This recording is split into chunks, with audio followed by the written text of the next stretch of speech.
Hey, what's going on, everyone? So today I'm going to be talking about the layoffs across the board in regards to technology and probably going beyond just technology. Obviously, other positions are impacted as well.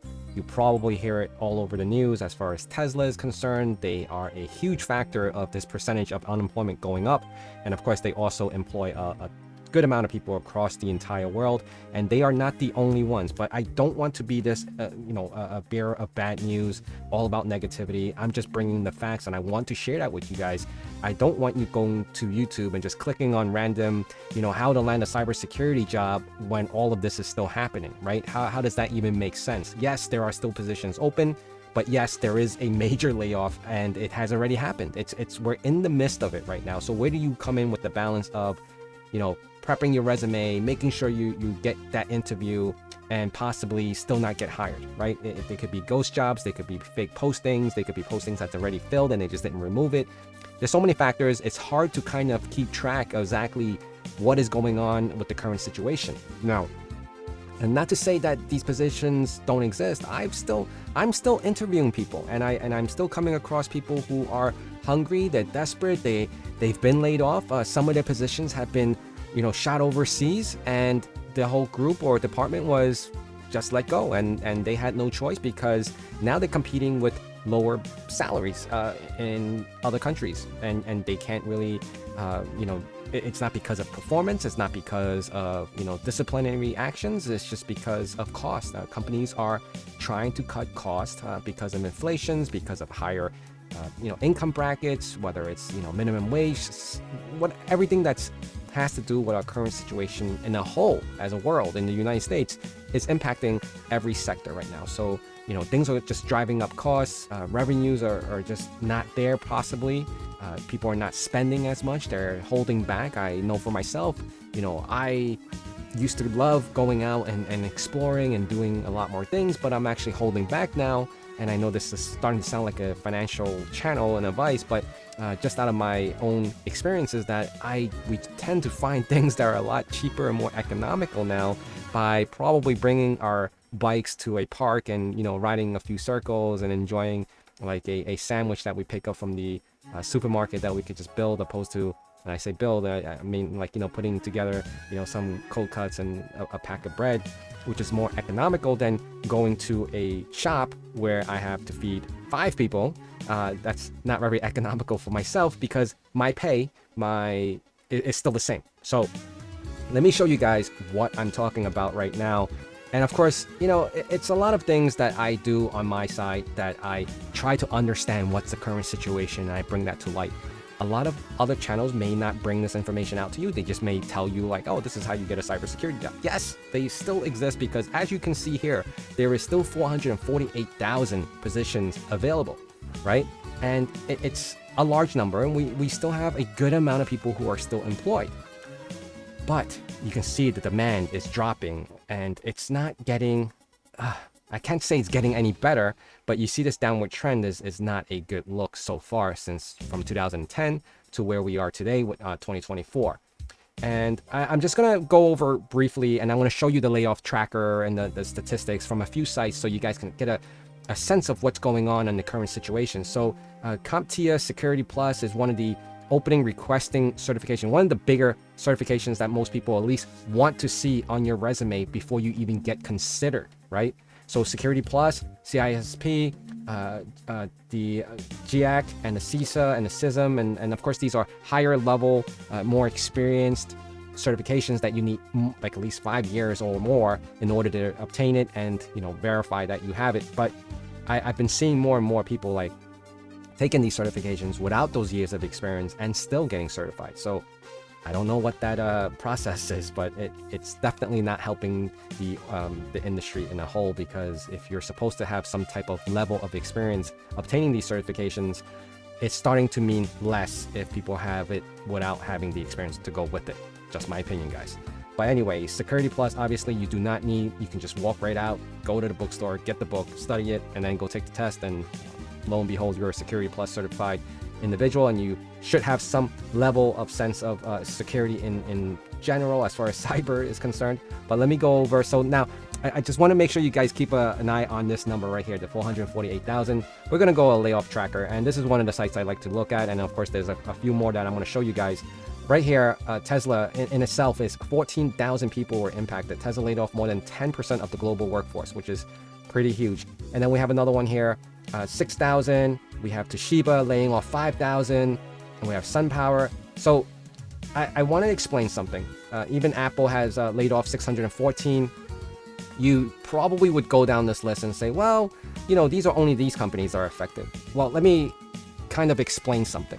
All these companies, they interact with each other. So if they're not generating revenue, that means somewhere along the lines, their customers or their clients are not making that money as well. Because if they were, they wouldn't need to lay off all these. Sales is not, you know, the marketing or the sales is not producing the way they're expecting it to. Their earnings are not, you know, coming up to par with what their payroll is. And obviously that's when cuts start to happen. And yes, this is very, very disheartening and it's hard to swallow because we're in this situation right now. So let's just go off. This is total people. Let's go on the total of tech layoffs.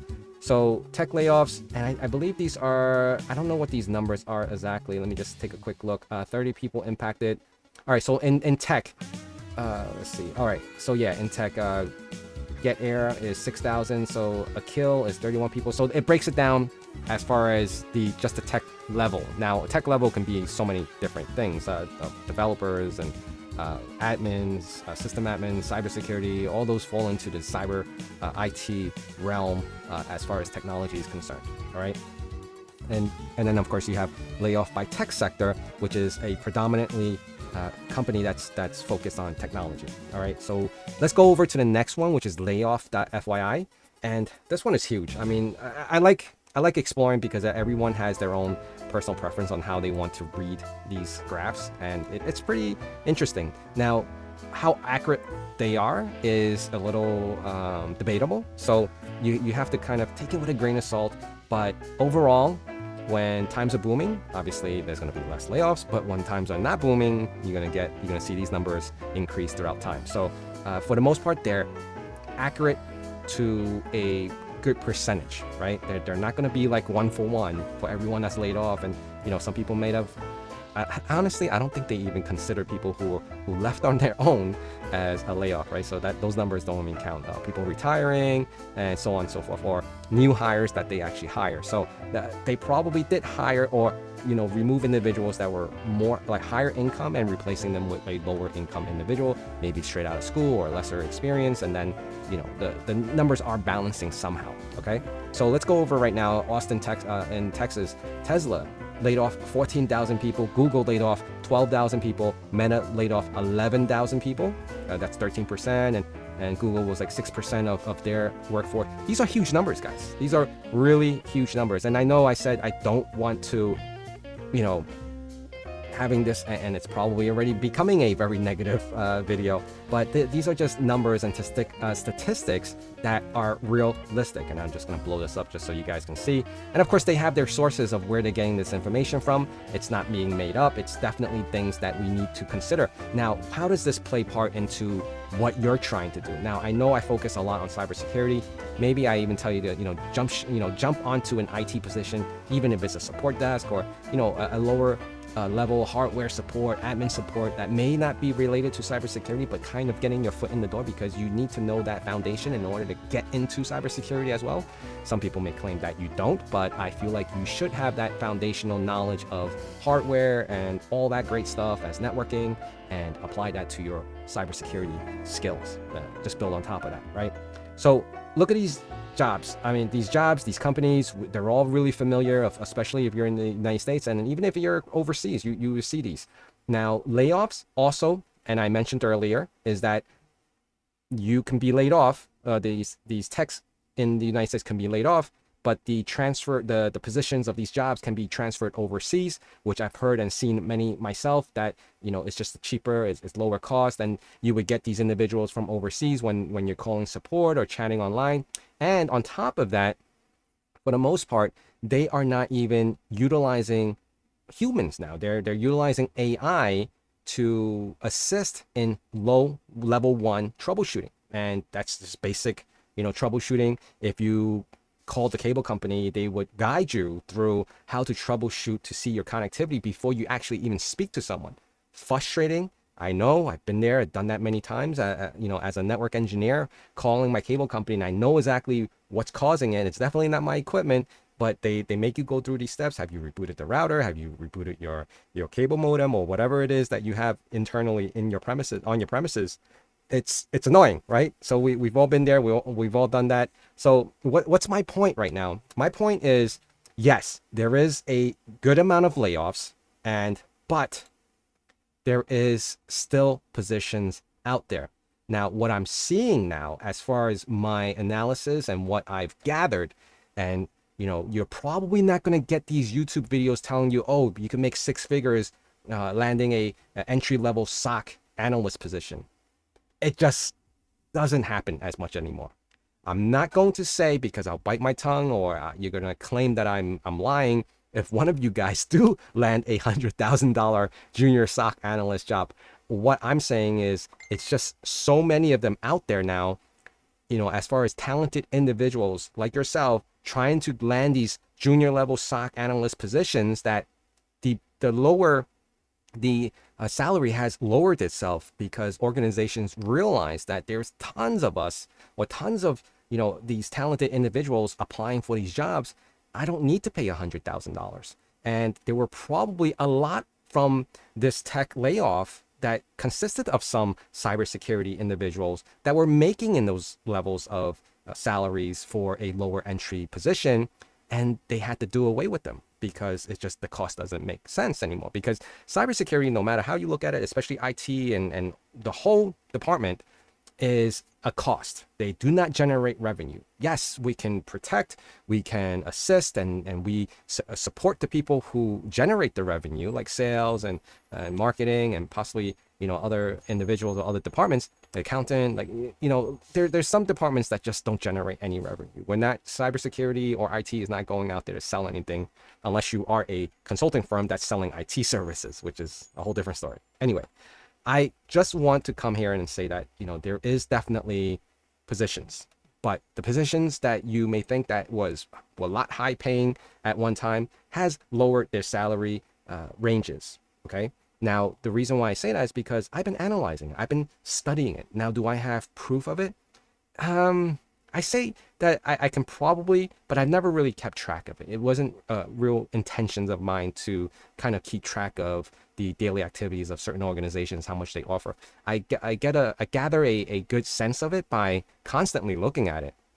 I'm familiar with certain organizations and how they offer their positions and their salary ranges, which is pretty interesting. And of course, I've done other videos in the past where they put this big range, but they focus more solely on the lower range of it, on the lower aspect of it, to entice you to apply, because they want to be more competitive.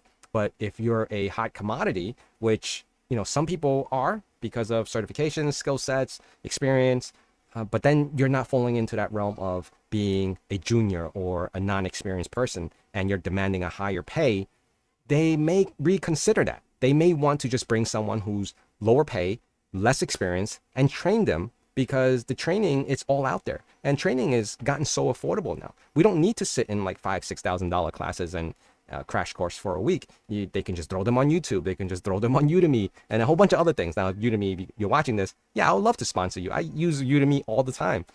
So that's where we are right now. I don't want to just come off negatively. I want to say that there are still jobs, but you just have to be diligent, and you still have to keep on building on top of what you want to go and do as far as your direction in cybersecurity, whether it's blue team, red team, auditors. You have to be kind of like just on top of things, right? Especially if you land an interview, you need to know the companies in and out. You need to prove to them and show to them that you're inspired to do all this stuff, and not just coming onto the interview and say, hey, I'll learn it when I get there. But you actually have to show that you're actually in the motions of learning it and knowing it before sitting in front of them and explaining to them what exactly that you're doing. They want to see you. They want to hear that you're motivated in this industry, in what you want to do, applying for this job, and not just coming on and say, hopefully I'll land this cybersecurity job because it's like the hottest thing right now. That's not going to work. And I've seen it. I've experienced it. And that's why I'm sharing that information with you. I want to just follow up right now that you guys are still sending me resumes. Give me some time. I'm still looking at them. I have gotten back to a few of you already, and the engagement was awesome. And I just want to put that out there. So thank you guys again for supporting me and trusting me and telling you guys exactly what it is out there right now.